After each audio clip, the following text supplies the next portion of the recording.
Well, more emails from Sony have leaked. This time it's Ben Affleck in the crosshairs.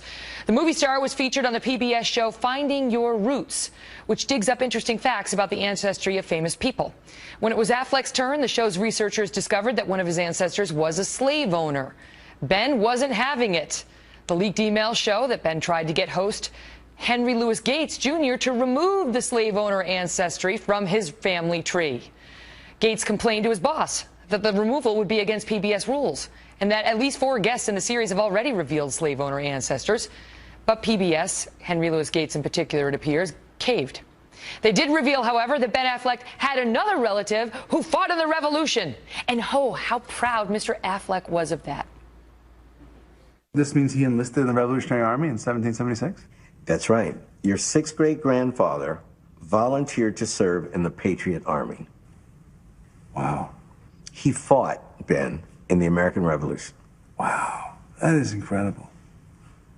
You are descended from a patriot. And a slave owner. But that didn't make it in.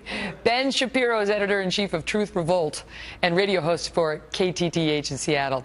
Ben, good to see you. So it's wonderful. He's descended from a patriot. But then things took a turn for the worse, and we weren't going to find out about it. What does this say about him and some on the left who are so politically driven and quick to judge others? Well, it's kind of amazing that he attempted to stifle it. I mean, of all the things in Ben Affleck's background, the slave owner 160 years ago, if that's what humiliates him rather than the fact that he starred in Daredevil and Geely, then he's got his priorities mixed up. But there are a lot of folks on the left who feel the need to kind of cover up for ancestral history because here's the truth of it. Ben Affleck has a wonderful family story if you include the slave owner, meaning if you have the slave owner, his mom marched in the Civil Rights Revolution in '64. That made so he could the have peace. said, look how far America has come. Yep. That made the peace. He could have said, look. That's the problem. And how does this even arguably reflect on him as a man? I mean, to have an ancestor who was a slave owner, why not just own it? And in fact, in the emails, you can see Henry Louis Gates saying this is not a good decision by him. We've had many other stars, including, he points out, Anderson Cooper, who he said is descended from at least one slave owner, who he gives major props to for being really open about it. It doesn't reflect on Anderson.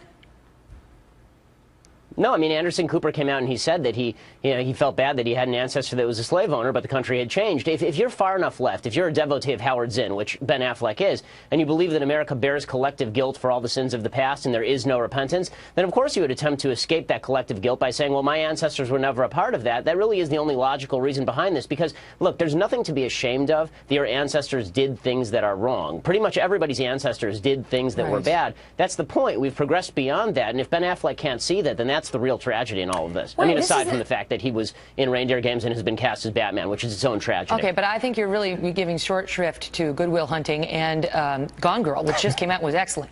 However, this is the same guy who says he can't watch a movie with a Republican in it because he knows he wouldn't like the guy. I mean, to be that sort of, you're bad, your sin is conservatism, while, you find out about your own family history that includes some sins in it, unsurprisingly, that has to be shut down so no one can judge you. Perhaps some open-mindedness would do the trick here. Oh, the hypocrisy is amazing. I mean, the fact that he is so afraid of criticism from the right, presumably, that he wants to shut that down. The fact, by the way, that Henry Louis Gates went along with it is astonishing. Well, I mean, he didn't Henry Louis want Gates to. Is an enormously he didn't powerful want to. You can see figure. in the emails he was against it, but he recognized. He said this would be a violation of PBS rules, actually, even for Batman. And then they had a discussion about how it's going to get out. It's going to get out if we do this. And sure enough, it got out. Yep, well, inconvenient news for Henry Louis Gates and for Batman as well. And Batman shouldn't keep secrets. Eventually, we will find out that he's Bruce Wayne. Ben, you still have the opportunity to do the right thing. Embrace your history, not embrace the slave ownership, but who you are and how we've moved forward. And then you had a mother who marched in the civil rights movement, and we can all deal honestly in the facts and acknowledge our real histories. Ben, good to see you. You too.